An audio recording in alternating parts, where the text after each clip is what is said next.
यांचा निरूपणासाठी अगदी 4 चरणाचा अभंग निवडलेला आहे. आजची हरिकीर्तनाची सेवा मौजे शिवाजीनगर नगरीमध्ये आजचा असणारा 6वा दिवस आहे आणि या सप्ताहामध्ये निमित्त साधून एकनाथ महाराजांचा अभंग निरूपणासाठी निवडलेला आहे. तुम्हा सर्वांच्या आशीर्वाद मधून आलेली सेवेचं वाटप करणारा भगवान गोपाळ कृष्ण आहे. सेवेचं वाटप करणारा प्रभू रामचंद्र आहे. सेवेचे वाटप करणारे ज्ञानेश्वर महाराज आहेत. हस्तिनापुरामध्ये धर्मराजाच्या राजूष यज्ञामध्ये कृष्ण भगवान परमात्म्याने सेवा वाटप केली प्रत्येकाला. महाराज आमच्या देशाला काय सेवा आहे? भीमानं हे करावं, अर्जुनानं ह्या यज्ञाचं संरक्षण करावं, धर्मराजानं यज्ञपद टाकण्यासाठी आहुती टाकण्यासाठी बसावं, गंधाक्षदाची व्यवस्था नुकुळानं करावे असे सर्वांना सांगितलं. धनाचे रास आहे त्या ठिकाणी दुर्योधनानं बसावं. ही सगळी सेवा ज्याची त्याला वाटून दिली. आणि राजोष यज्ञामध्ये जेवढे असणारे लोक भोजन करतील सर्वाला जीव वाढायचं काम एकट्या द्रौपदीनं करावं अशी सेवा वाटून दिली सर्वांना.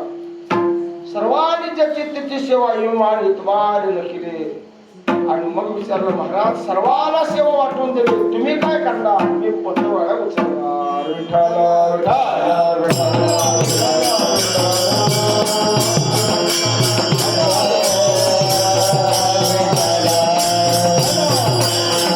धर्माघरी पाणी वाही झाडे, धर्माच्या घरच्या पत्रवाळ्या उचलायचं काम मी करणार. ही माझी सेवा आहे, मला बाकी काय नको.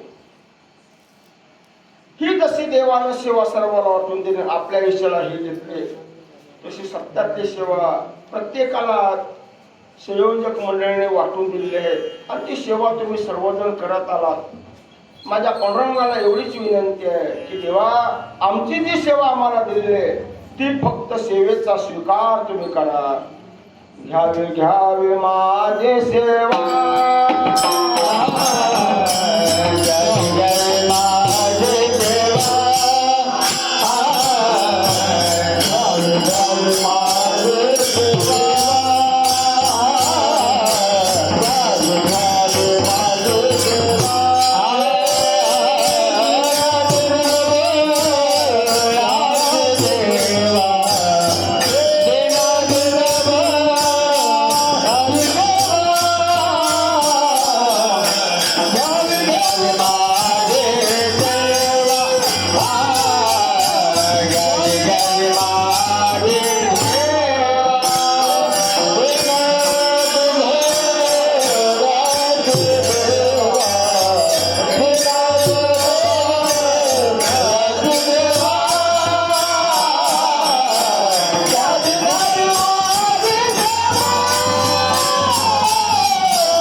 घ्यावे माझे सेवा.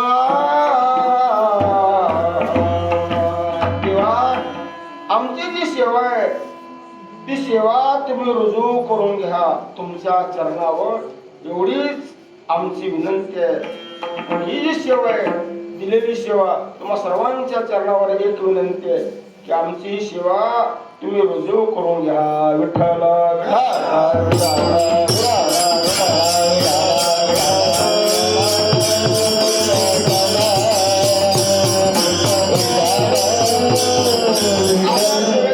परिसरामधील गायन गुणीजन मंडळी मोठ्या आदरानं मोठ्या भावनेनं या ठिकाणी उपस्थित आहेत.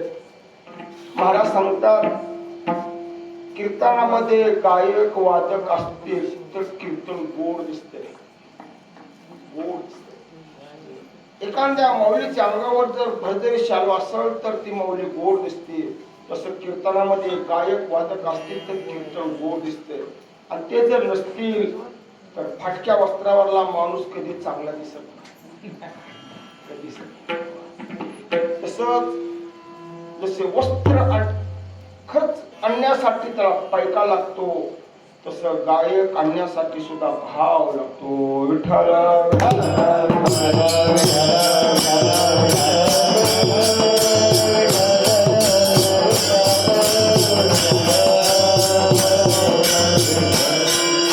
सर्वांची सेवा आपल्या पांडुरंगाच्या चरणी आपल्याला समर्पित करायचे. आमचे निमित्त हनुमंताच्या असणाऱ्या जयंतीचा औचित्य साधून हा योग घडून आलेला आहे. आणि त्यानिमित्त महाराजांचा 4 चरणाचा अभंग आहे. अभंगामधून महाराज दिवसाला धन्य देतात. आजचा दिवस धन्य असं म्हणतात. का बरं? मला त्यांचं दर्शन झालं म्हणून दिवस धन्य आहे. दर्शन म्हणजे काय? दर्शनामध्ये त्रिपुटी महाराजांनी सांगितलं, दृश्य, द्रष्टा आणि दर्शन, ज्ञाता आणि ज्ञान, देहे ध्याता आणि ध्यान. त्याला म्हणतात, त्याला त्रिपुटी म्हणतात. विठ्ठल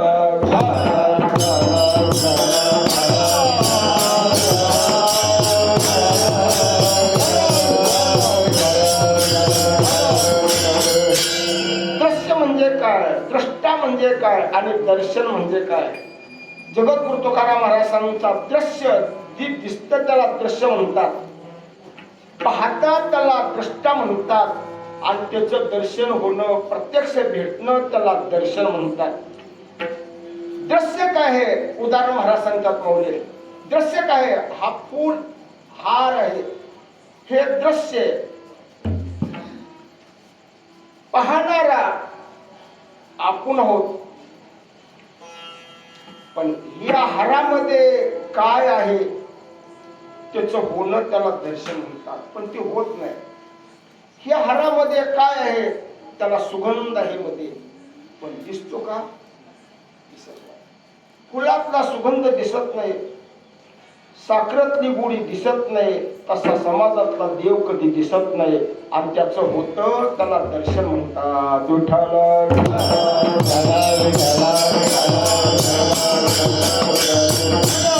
त्या दिवशी दर्शन होतं म्हणून त्याला दिवस धन्य म्हणतात. नाहीतर ते कधी बी होत नाही. का होत नाही? कधी सुद्धा होत नाही. काय केलं म्हणजे सुगंध दिसतच नाही. ज्ञानेश्वर महाराज सांगतात, पिळोन्या पाहे पुष्पाचा परिमळ,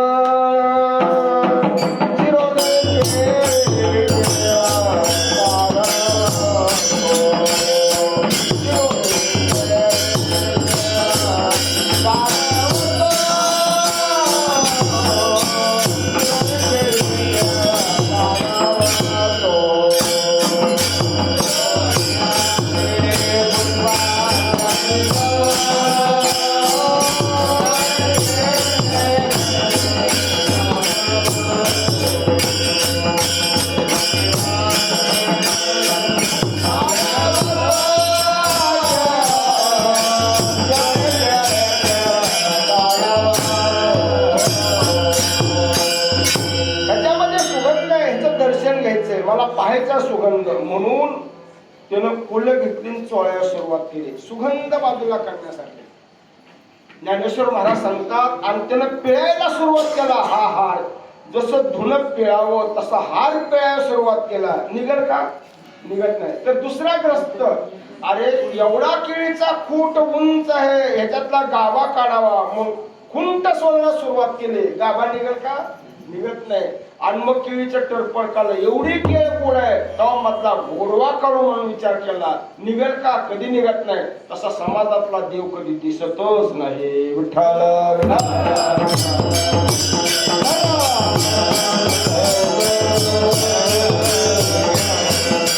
कापुराचे कांडण काढता नये आडकण, कापुराचे कांडण काढता नये आडकण, साखरेचे गोडपणा निवडिता नये, साखरेचे गोडपणा निवडिता नये, कापुराचे कांडण काढता नये आडकण. ज्ञानेश्वर महाराज सांगतात, कापूर असतो आरतीला आणि तो उकळामध्ये काढला म्हणे. आणि त्याने विचारलं, का कापूर कांडाला लाव? तर आडकण काढायला कांडायला तो निघतो, निघत नाही. आणि सुपात साखर घेतली, पाकड्या सुरुवात केली. कशासाठी? त्याची गोडी निवडण्यासाठी. साखरेतली गोडी जशी निघत नाही तसा फुलातला सुगंध कधी निघत नाही. आणि त्या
स्वतःच मुलगा आहे फार आवडतं. जीवापेक्षा मुलगा आवडतो.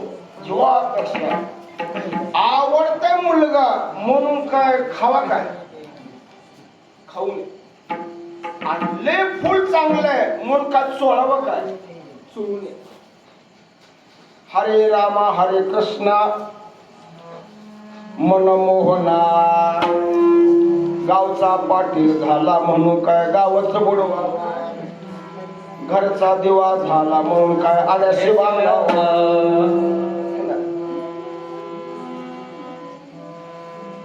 सोन्याची सुरी झाली म्हणून काय उडत आणून घ्यावे. ऊस गोड झाला म्हणून काय मुळा सगळं खावा. लय गोड ऊस आहे म्हणून काय मुळे सगळं खावा कधी खाऊ नये. सोन्याची सुरी झाली म्हणून काय गुऱ्या खाऊन घ्यावे काय. गावचा पाटील म्हणून काय झाला म्हणून काय गावच बुडवावा. कसा आवडता बुडवला म्हणून काय सगळा खाऊन टाकावा. मग काय करावं. सुंदर मुलगा आहे त्याला चांगलं टोपडं घालावं. पायामध्ये वाळा घालावं. गळ्यामध्ये बदाम घालावा. कपाळाला आपलं गंध लावावं. डोळ्यामध्ये काजळ घालावं. आणि आवडीनं त्याच्याकडे बघावं. विठ्ठल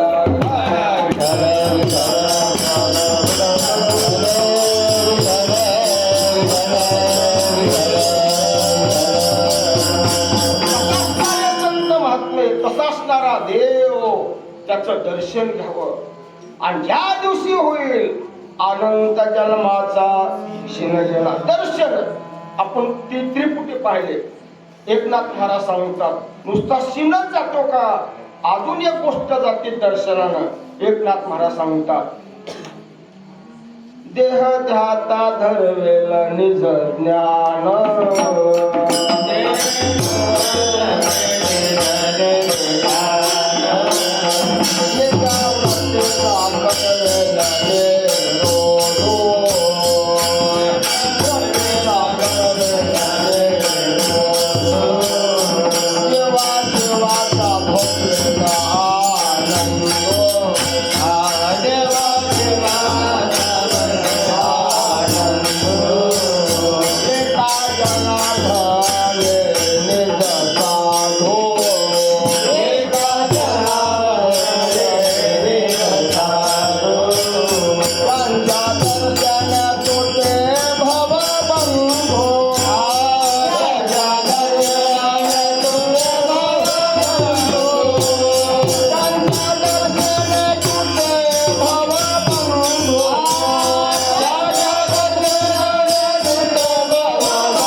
ब्रह्मांचा हा पण चौकड आहे. ब्रह्म सर्वगत सदा सम हा चौकड आहे.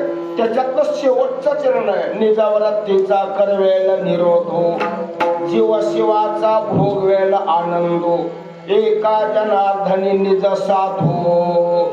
जीव आणि शिव या दोघाचा आनंद आपण स्वतः भोगतो. दोघाचा आनंद. तो जीव कोणचा आहे आणि शिव कोणचा आहे?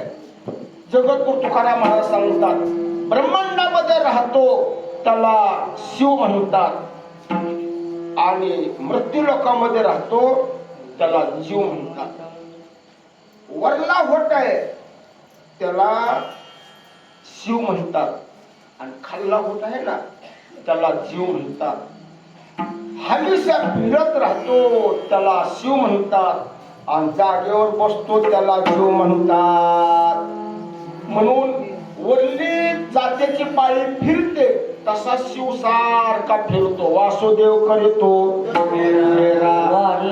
वाड्यात बाहेर द्वारा. तो सारखा फिरत राहतो आणि जाग्यावरला उठतच नाही. त्याला काय म्हणायचं? जीव म्हणायचं. आणि दोघांची होती भेट तेव्हा होतो त्याला आनंद म्हणतात. जीव शिवाचा भोगेल आनंद एका जनार्दनी निज साधू त्यांच्या दर्शने तुटे भवबंधू. त्यांचं दर्शन झालं ना एकनाथ महाराज सांगतात भव बंद तुटून जातो. विठ्ठला विठ्ठला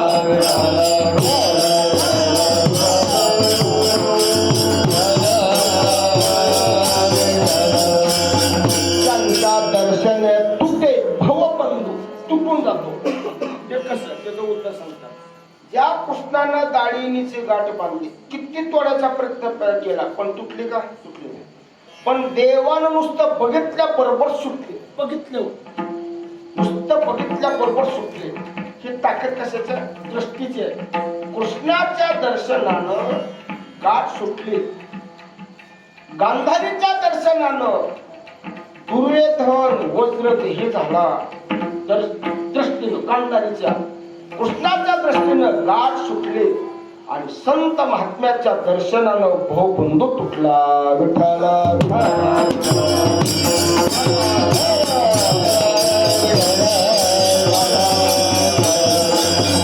बंध म्हणजे काय? हा जीव सध्या बंधनामध्ये. हा जीव कसा? बंधनामध्ये. उदाहरण सांगायचं म्हणलं जगद्गुरु तुकाराम महाराज सांगतात 16,108 16,000 स्त्रिया ज्यावेळेस नरकासुराच्या बंदीखान्यामध्ये होत्या त्यावेळेस कृष्णानं युद्ध केल्याबरोबर त्या 16,000 सुटल्या. देवाने युद्ध केल्याबरोबर प्रभू रामचंद्र रावण मारल्याबरोबर इंद्राचं संपूर्ण सैन्य सुटलं. तस संत महात्म्याचं दर्शन झाल्याबरोबर बहुबंध तुटला. भव म्हणजे काय आणि बंद म्हणजे काय? जगद्गुरु तुकाराम महाराज सांगतात आपल्याला जे बहुतं त्याला भव म्हणायचं. आपल्याला जे बहुतं ना त्याला भव म्हणायचं. म्हणून महाराज सांगतात तुमच्या पाया पडतो कुठं बी जा पण बहु कामात गुतू नका. कृष्णदास विनवे नामा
कामा भूलो नका भव कामा धरांतरणील प्रेमा न चुका नेमा हरिभक्ती फक्त भव कामामध्ये भूलू नका.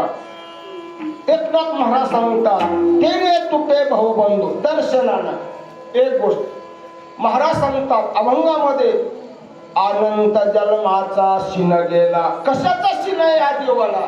त्याचं उत्तर सांगतात फिरलेलाचा शिन आहे. कशाचा शिन आहे?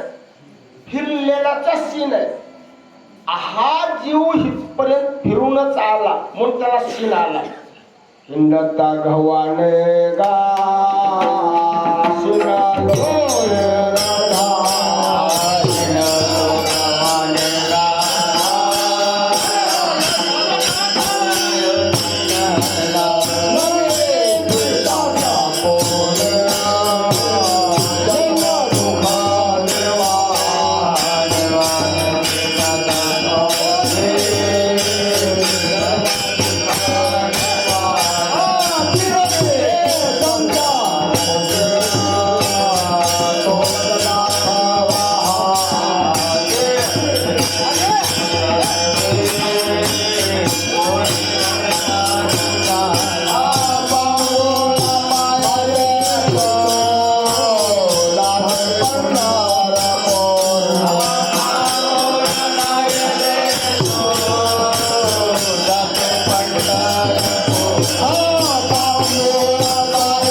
हिंडलेलेच आहे. हिंडता गव्हाने गा शिनलो येर धारे.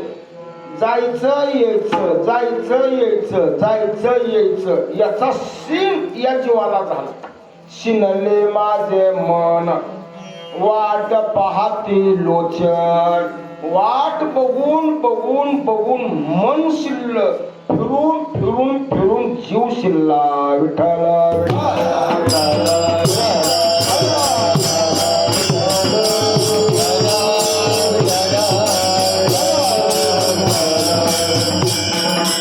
फिरून फिरून जीव शिल्ला.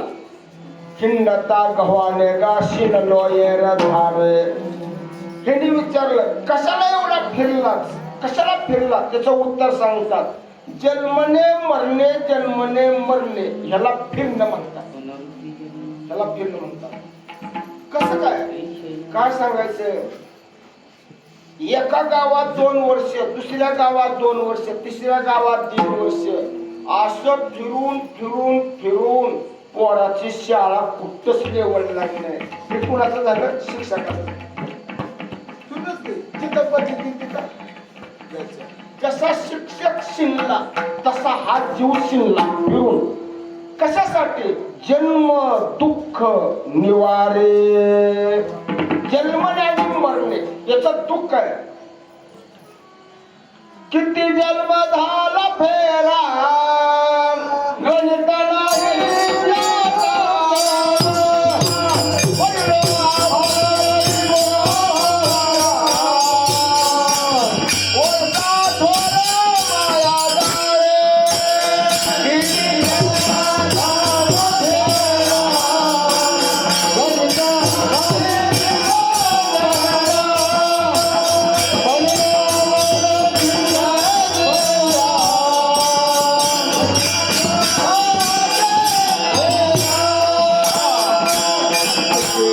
झाला फेरा गणित नाही जे दातारा. किती फिरलो याच गणित नाही एवढं फिरलो महाराज. आणि फिरत फिरत फिरत आलो मग सीम झालाच ना. सीम झाला त्याचं दुसरं उत्तर महाराज सांगतात. आयशी उलंगोने आलो स्थळे आता या बोहंडलो काळे. आता हे उगवावे जाळे उजडाच्या बळे दिवसाच्या. असा सीम झाला महाराज. आणि मग फिरल्यानंतर पण हाताला काहीच लागलं नाही. काय सिनून बसला. रामाने पाठवलं सूक्ष्माचं सूक्ष्म रूप घेतलं. पूर्ण लंका फिरलो शुद्धी करण्यासाठी पण कुठं अजून पत्ता लागला नाही. सिनच झाला. पण पहाटेचे 12 वाजले होते. कुणाचं घर माहिती नाही. पण पहाट त्या मालकाची बायको उठले आणि नवऱ्याला म्हणू लागली पहाट 4 वाजता. आव ऐका की, अहो ऐका ना. काय? अहो मी तुम्हाला म्हणते रामाची सीता रामाला द्या. हे पती पत्नीचं पहाट 4ला बोलणं आणि त्याच घरी हनुमंतरायवर आहेत हे त्यांना माहिती नाही. आणि मग राम जर आला तर आपली लंका ठेवणार नाही. तुम्हाला 1 लाख ना तो 1.25 लाख बनतो एवढं सैन्य आहे. त्या सैन्याचा निपान करेल असा बलवान राम आहे अशी पत्नी सांगत आहे. त्यावेळेस नवरा म्हणते तू इडेस का काय? अगं राम येतच नाही. आणि कस काय येत नाही? नगरीमध्ये काय येत नाही? मी काय एवढा येणार का म्हणला? आपलं गावाला काय सडक कुठंच नाही. आपल्या गावाला सडक नाही. आणि मग काय आहे? सोन्याची पुरी समुद्राचा वेढा समुदाय गाडा राक्षसाचा. सोन्याची पुरे आणि चौकून समुद्र आहे. मग सांग बरं पाणी तो राम येत असत? पाणी तो राम येत नाही. आणि समुद्राचं पाणी किती खोल आहे ती तर तुला माहित नाही मला माहित नाही. म्हणून तरी मध्यभागी शेतात ठेवले मग बिनधास्त आहे. अहो असं म्हणूच नका. असं म्हणूच नका. का? तुमच्यापेक्षा त्यांची शक्ती लय मोठी आहे. लय मोठी आहे. माझ्यापेक्षा हो म्हणले. माझ्यापेक्षा कसं आहे? तुम्ही 14 चौकड्या राज्य केलं म्हणले. पण तुम्ही काय मला म्हणलं होतं? हे बघ माझी जर सत्ता आली तर आपल्या गावचा समुद्र गोड करेल. आपली जर सत्ता आली तर आपलं गाव सोन्याचं आहे त्याच्यामध्ये सुगंध भरवेन. आणि माझी जर सत्ता आली तर मृत्यू लोकांहून स्वर्गापर्यंत वाट करेन. झालं का तुमच्याच? काय झालं? नुसतं बोलताव खाताव घरचं बोलताव पटपटा तुमच्या तर काय असं म्हणू लागेल. पण तिले माणसं भारी. हे माणसं भारी. अहो त्यांचं एक विणकऱ्या महाराज त्यांचं नाव तुकाराम महाराज आहे. अहो 42 वर्ष राहिले पण मृत्यू लोकांहून स्वर्गापर्यंत वाट केली. 42 वर्षात. आणि तुम्ही 14 चौकड्यात जगला पण तुमच्या जरा वाट नाही करणं झाले. का झाले? का झाले? झाले. पण आमच्या माणसांना एवढ्या दिवसात केली. तू का म्हणे बावटणी करू स्वर्गाची निशाणी. तसा राम संपूर्ण समुद्रात दगडानं बुजवील आणि इथपर्यंत येईल. हे दोघा पती पत्नीचं बोलणं ऐकलं आणि ऐकल्याबरोबर मग आत्ताच जा म्हणल्याबरोबर त्यानं म्हणला काय बी झालं तरी मी सीतारामाची रामाला देणार नाही. याच्यावर सीतेची सुट्टी लागली आणि एवढा ऐकीला बरोबर त्याला म्हणला एवढा फिरल्याचा माझा सीन सगळाच गेला विठाला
गेला ती वचन ऐकलं बरोबर एवढं फिरलो पण सीतेचा पत्ता लागला मग फिरलेलाचा सीन गेला हनुमंतराचा दुसरा सीन गेला दुसरं दुःख गेलं एवढं दुःख जेव्हाला झालं पण अंगावर सारखा वाला कपडा घ्यायचा सारखा वाला कपडा सारखं अंगातून दहा निघायचा आता काय करावं आता कसं करावं सारखा ताप अंगावर वरील पाण्याची घागर अंगावर वळत होत सकाळ संध्याकाळ झोपताना सुद्धा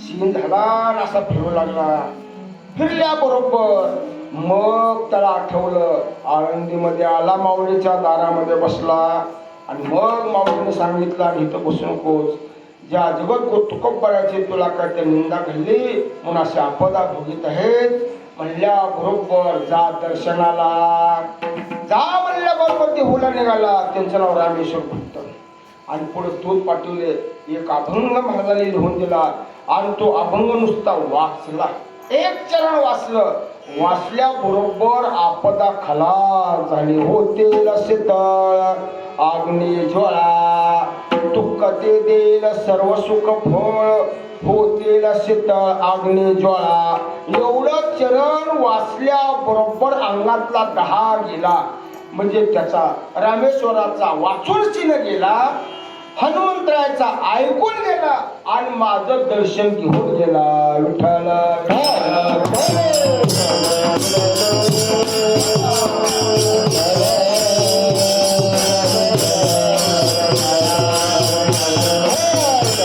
त्याचं दुसरे उदाहरण महाराज सांगतात बघा अजून एक कशाने सांगतो महाराज एका राजानं एक कले भरून तेल तापवलं कच कले मोठी आणि तेल कडकड कडकड कडकड कडकड उडत तापलं तेल तापलं बघण्यासाठी पहिल्या काळामध्ये नारळ टाकत होते तेलामध्ये नारळ तर तेल तापल्यावर ते मध्ये टाकले नारळ जर फुटलं तर वळखायचं 100 डिग्री तेल तापलं असं बघायचं आणि मग ती नारळ फुटल्या बरोबर मग स्वतःचा पोरगा उचलायचा आणि मध्ये टाकायचा. हे कोणाचं काम? हिरण्यकशिपूचं. आणि मग पहिल्या प्रथम एकनाथ महाराज सांगतात तेवढं तापलेलं तेल ज्यावेळेस प्रल्हादाला मध्ये टाकल्याबरोबर तेवढं तेल शांत झालं बर्फासारखं. कशाला होत? किती बी तेल तापलं असल तर नारळ फुटल, पण चंदनाचा एक जर थेंब मध्ये टाकला तर तेवढं तेल शांत होत. ही संतांच्या अंगाची ताकद आहे. तापले चंदना निववितो कुणे, तापले चंदना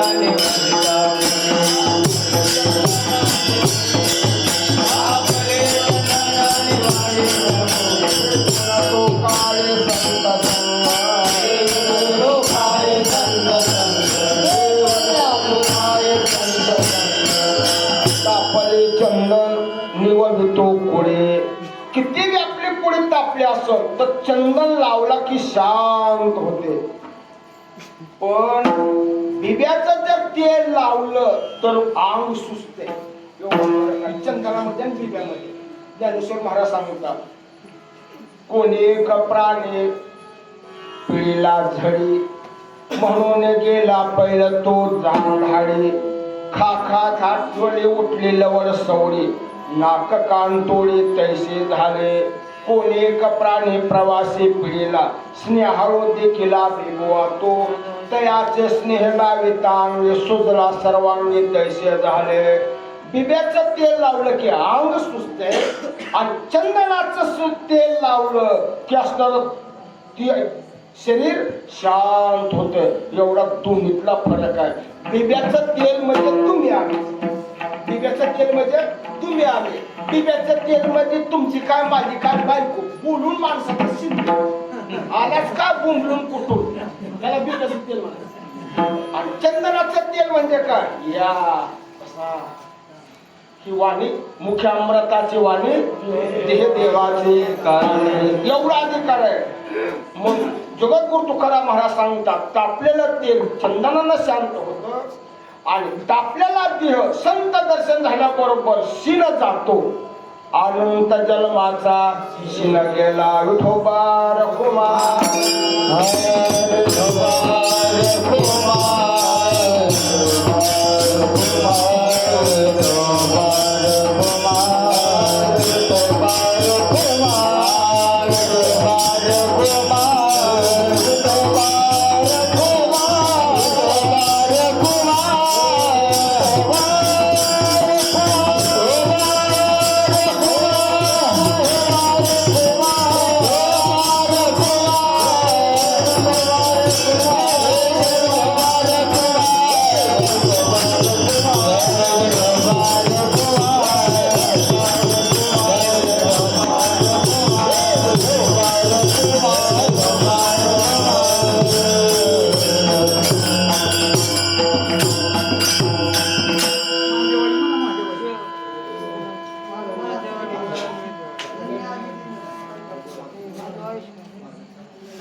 Yeah.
अनंत जन्माचा शिन गेला, अनंत जन्मीचा शिन गेला असं एकनाथ महाराज सांगतात.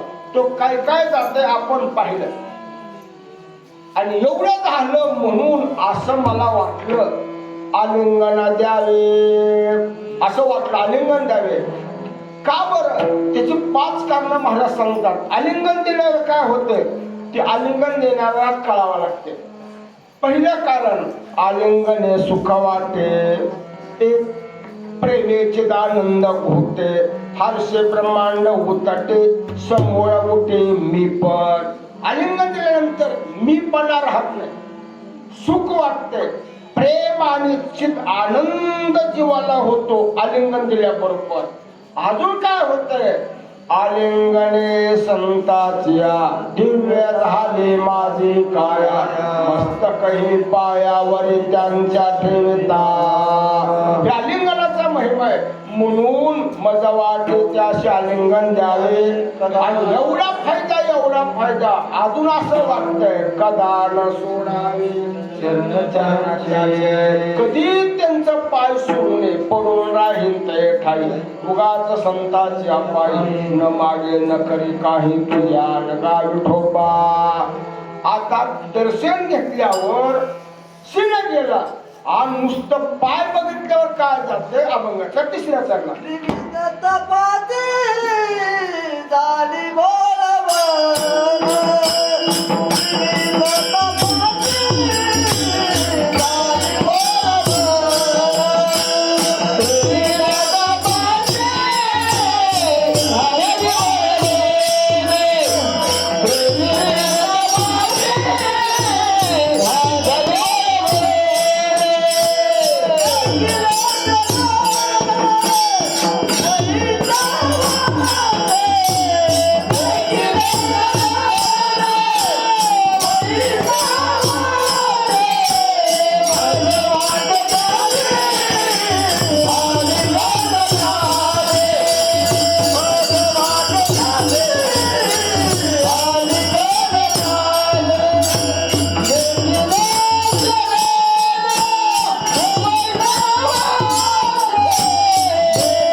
जशी आपल्या लेखीची आपण बोलवण करतो तशी 3 तापाची बोलवण झाली. कधी? देखले आचरण वैष्णवाचे.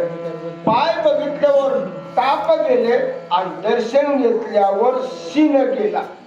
3 ताप आहे, आधी भौतिक, आधी दैविक आणि आध्यात्मिक असे 3 ताप. आधी भौतिक म्हणजे आपल्या पाहुण्यारावळकून होतो, शेजाऱ्या पाजाऱ्याकून, त्याला आधी भौतिक ताप म्हणतात. आधी दैविक ताप म्हणजे पूर्वजन्माचा असतो, त्याला आधी दैविक ताप म्हणतात. आणि आध्यात्मिक ताप असतो त्याला आतला ताप म्हणायचं. कामाचा, क्रोधाचा, लोभाचा, हे आतला ताप असतो. आतला रोगाचा, ही जे रोग असतात ना आध्यात्मिक ताप असतात. असे 3 ताप महाराज सांगतात. संसाराच्या तापे तापलो मी देवा, करिता या सेवा कुटुंबाचे, बहु नागविलो बहु पांगविलो बहु दिवस झालो कासावेस. लई तापलो कशाला 3 तापानं तापलो. आणि म्हणून त्याला उपाय म्हणून फक्त संत महात्म्याचे मी पाय बघितले लावतो. पाय बघितले तर तुका म्हणे जाते ताप दर्शन विश्रांती. पाय बघितल्याबरोबर ताप गेला. पाप ताप दैने जाय उठावरे. पाप ताप दैने जाय उठावरे. जाय उठावरे.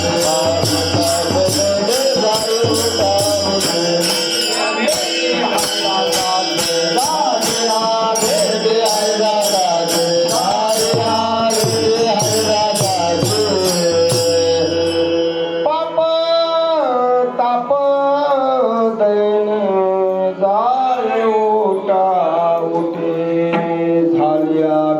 हरिदासाचे आईशी बळ नाही अनेकाचे अंगी तो तीर्थ जगी दान व्रत. प्रदोष व्रत करा ताप जात नाही. सगळी जमीन लोकांना लिहून द्या ताप जात नाही. सगळ्या आई बापाचा त्याग करून काशीला तप करा तरी ताप जात नाही. तो ताप संत महात्म्याचं दर्शन घेतल्यावर जातो. म्हणून आपण आळंदीला जातो दर्शन, म्हणून आपण तीरला जातो महिन्याला दर्शनाला. ताप जाते. त्रिवी तापाची झाली बोळवण देखल्या चरण वैष्णवाचे. आणि म्हणून इथं वाटलं आलिंगन द्यावं. आणि आता काय वाटतंय त्यांचा योगच होणे शेवट.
एका जनार्दनी घरे त्याचा संग एका जनार्दनी घरे त्याचा संग एका जनार्दनी घरे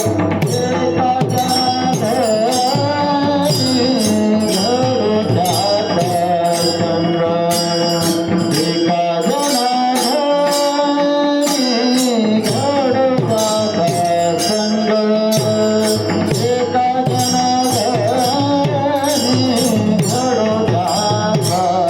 संग एका जनार्दनी घडो त्याचा संग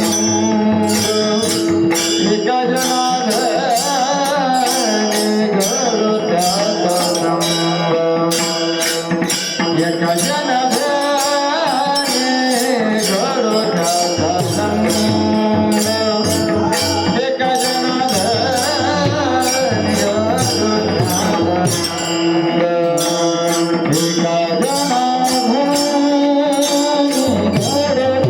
त्याचा संग एका जनार्दनी घडो त्याचा संग एका जनार्दनी घडो त्याचा संग एका जनार्दनी घडो त्याचा संग एका जनार्दनी घडो त्याचा संग एका जनार्दनी घडो त्याचा संग एका जनार्दनी घडो त्याचा संग एका जनार्दनी घडो त्याचा संग नवा माया जन्म घेतली नवा माया जन्म घेतली नवा माया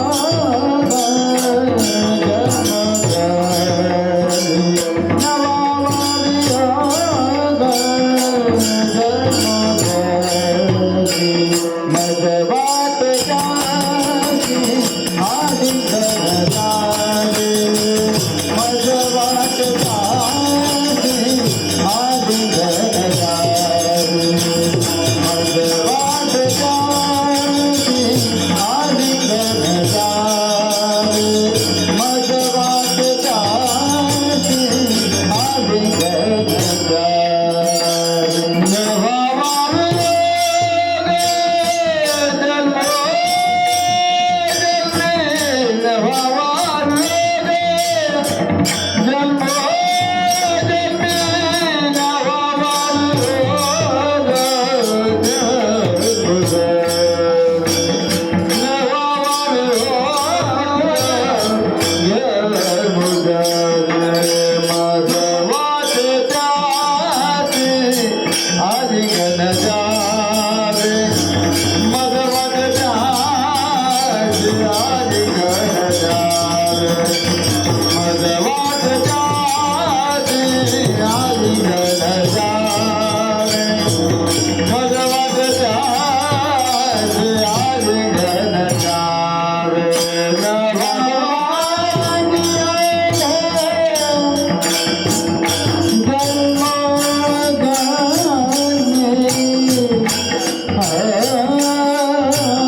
मज वाटे त्यासी आलिंगन द्याव मज वाटे त्यासी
कायिक पण पायांच्या प्रसारे काही बोललो विनरे माझा क्षमा करणे संतो अंगभूत युक्ती मोह्या उपदेश तुमचे बडबडलो शेष तुमच्या कृपेचे पोषण जय जय